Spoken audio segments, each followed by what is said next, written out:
Ashamaa harka fuunee kabajamtoota dhaggeeffattoota keenya nageenya keenya kan jaalalaatii fi kan kabajaa bakkuma jirtanitti isin haa dhaqqabu isiniin jecha. Egaa kabajamtoota dhaggeeffattoota keenya jidduu kana ajjeechaa lammiilee nagaa irratti raawwatameef gama naayis ibsaatu ba'a gamasiis ibsaatu ba'a nuti jidduu tanatti rakkannee jirra. Kan irraa dubbataa jirru uummata nagaati. Mootummaanis qaama biratti quba qaba. Mootummaa waggaa isiniin jennu mootummaa maqaa jechaa jirra malee mootummaa isa mootummaa jaaniin sanii miti. Paartileen Oromootis qaama biratti quba qabdi. Jidduu kanatti uummanni keenya kan nagaa rakkateeti jira. Egaa kabajamtoota dhaggeeffattoota keenya walumaa galatti biyyittii teenya mootummaan qabdu. Hundumaafuu gaa kabajamtoota dhaggeeffattoota keenya ibsa gamaa fi gamanaa paartileen Oromoodhaa baasaa jirtu isin biraan gahuudhaaf dhufneetiin jirra. Maarree hamma xumura qophii keenyaa sheer laayik gochaa akka nu waliin turtan isin gaafachaa qophiin keenya gaa akka itti aanu kana dhiyaataa laayik gochuun eegala.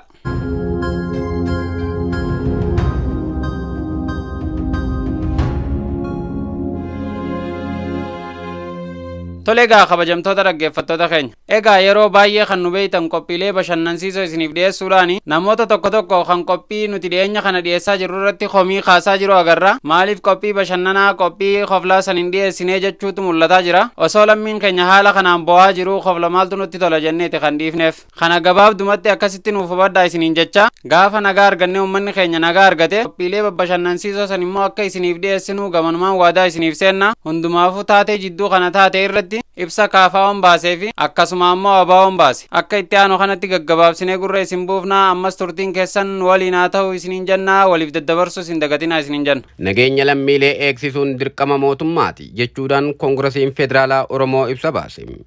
Ajjeechaa lammiilee irratti raawwatame ilaalchisee ibsa koongiresii federaalaa Oromoo KFO irraa kennamedha. Waggoota sadeen dabranii asitti haala adda ta'een naannoo Oromiyaa keessatti akkuma waliigalatti ammoo Itoophiyaa keessatti wal waraansii fi walitti bu'iinsi gaggeeffamaa akka jiruu fi ajjeechaa hiraaraa fi buqqaatii lammiilee nagaatiif sababa ta'aatiin jira. Keessumaa dhiyeenya kana waxabajjii 14 bara 2014 akka lakkoofsa Itoophiyaa naannoo Oromiyaa godina Wallagga Lixaa aanaa Gimbii ganda Tolee jedhamutti Aleellaa hidhattoonni raawwataniin lammiileen nagaa dhibbaan lakkaawaman itti dhukaafamee gara jabinaan jumlaadhaan ajjeefamu isaanii dhageenyeetiin jirra. Baay'een ajjeefamtoota kanneenii dubartoota fi daa'imman akka ta'anis odeeffannoon nu gaheetiin jira.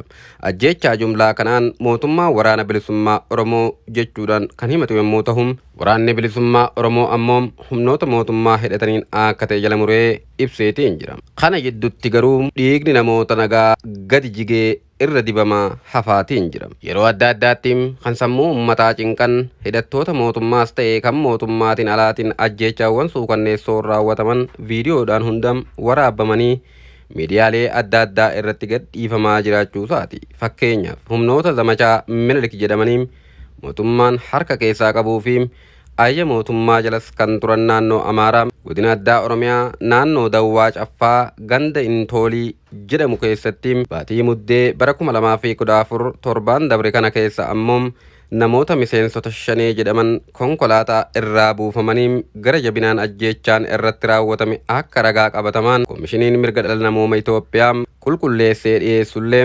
tarkaanfiin tokkoyyuu fudhatamee hin jiru. Kunis humni aangoo mootummaa to'atee jiru seera kabachiisuu fi nageenya lammiilee eegsisuudhaaf dirqama ijoo isaa ta'e baachuudhaaf humna dhabaa jiraachuu isaati mul'isa. Akka KFO'tti dhiiga lammiilee nagaa dhangala'aa jiruun bu'aa siyaasaas ta'ee injifannoon argamu gonkumaa hin jiru jennee onneerraa hin amanna. Haleellaa lammiilee nagaa irratti raawwatame hunda ni balaaleffanna. Sabaaf sablammii biroo Oromiyaa keessa jiraatan kuma jiraattota naannichaa kamuu eegumsaa fi lubbuu fi qabeenya isaaniitiif wabiin guutuun kennamuu fi qaba kan jedhu ejjennoo cimaadha qabna. Gama kanaan nageenya lammiilee kanaa eeguudhaaf bulchiinsi mootummaa naannoo Oromiyaas ta'ee mootummaan federaalaa har'a borootuu hin jedhin dirqama isaanii bahachuu akka qaban cimsineeti yaadachiifna. Uummanni Oromoo bal'aanis ajjeechaa lammiilee nagaa naannoo Oromiyaa keessa jiraatan irratti raawwataman hunda sagalee tokkoon balaaleffachuudha qaba. Ajjeechaa iddoo garaagaraa keessatti raawwataman hundumtuu qaama gartummaa irraa walaba ta'een akka qulqulleeffamu KFO'n irra deddeebiidhaan yaamicha dhiyeessaa turuun isaa akkuma yaadatamu ta'een ammallee humnootni ajjeechaa jumlaa toleetti raawwatame irratti hirmaatan hundi qaama walaba ta'een qulqulleeffamanii ummataaf akka ifa godhaman kan badii raawwates seeratti akka dhiyaatan yaamicha dhiyeessina. Haleellaa raawwatameen kan lubbuu dhabanii fi kan miidhaman hundaaf gadda nutti dhagahame ibsaam maatii fi firoottan isaaniitiif jajjabina hawwina. Kanneen rabbiin lubbuu oolchee haleellaa kana jalaa hafan tasgabbeessuu fi deebisanii ijaaruudhaaf tarkaanfiiwwan atattamaa akka fudhatamu ni yaadachiifna. Dabalataanis humnootni sababa garaagarummaa siyaasaatiin wal waraanaa turan garaagarummaa isaanii dhiphisanii karaa nagaatiin rakkoolee isaanii furachuudhaaf tattaaffii akka godhan, kanaafis marii hunda hirmaachise akka gaggeessan irra deebiidhaan waamicha taasifna. Koongirasii Federaalaa Oromoo Waxabajjii 15 bara 2014 Finfinnee.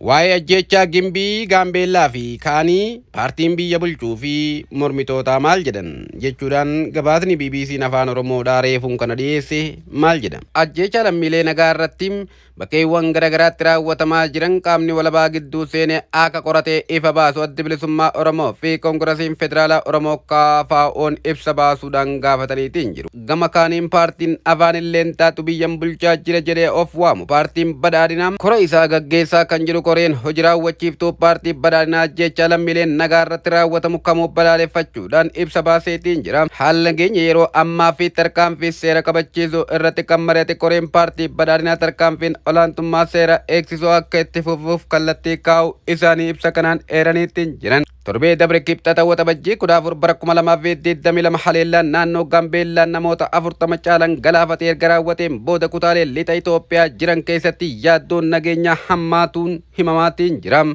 Walitti bu'iinsi hidhattootaa fi qaamolee mootummaa gidduutti Gaambeellaatti eegale magaalota lixa Oromiyaa kanneen akka Dambidolloo fi Gimbii keessatti illee raawwatameetiin jira.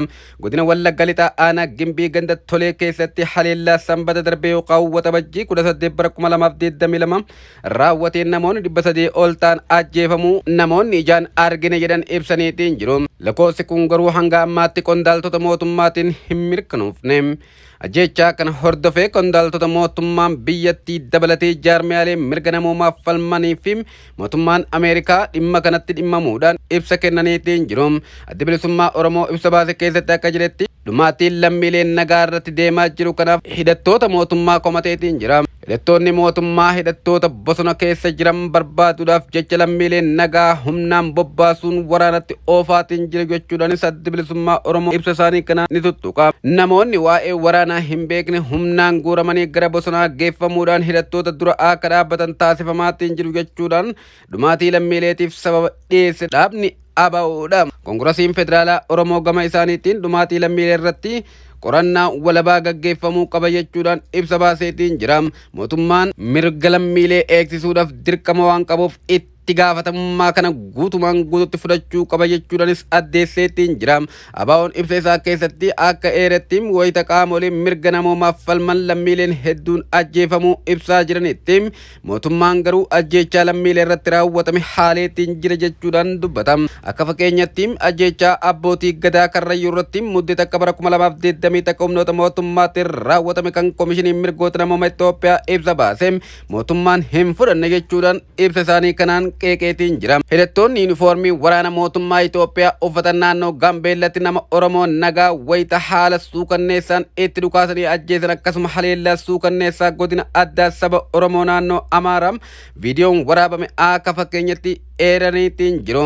Mootummaan Itoophiyaa hubattoota akka caasaa nageenya isaatti fayyadamuudhaan rakkoo kana dhaleetiin jira kan jedhe ABO'n kun ammoo dhalattoota naannoo fi qubattoota walitti buusuun lubbuu fi qabeenya hedduu balleessaatiin jira jechuudhaan komateetiin jira.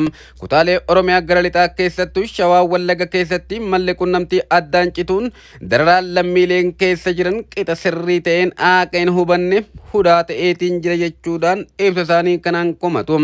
Dabalataan mootummaan miidiyaa harkaa qabu fayyadamee miira hawaasaa dantaa siyaasaa isaaf jijjiiraa jiraachuu kan eere ibsi isaanii kun ammoo nageenyaaf balaadhaan dhiiga hedduu dhangalaasuu danda'a jechuudhaan dubbata.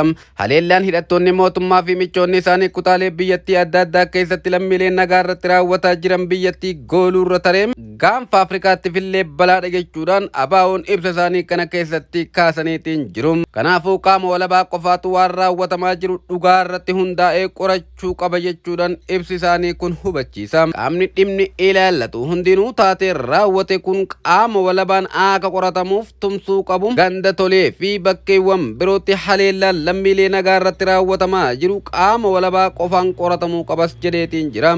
Koomishiniin mirga namooma Itoophiyaa lammiileen ajjeefamuu ibsee tarkaanfiin hatattamaaf fudhatamuu qaba jechuudhaan dubbata.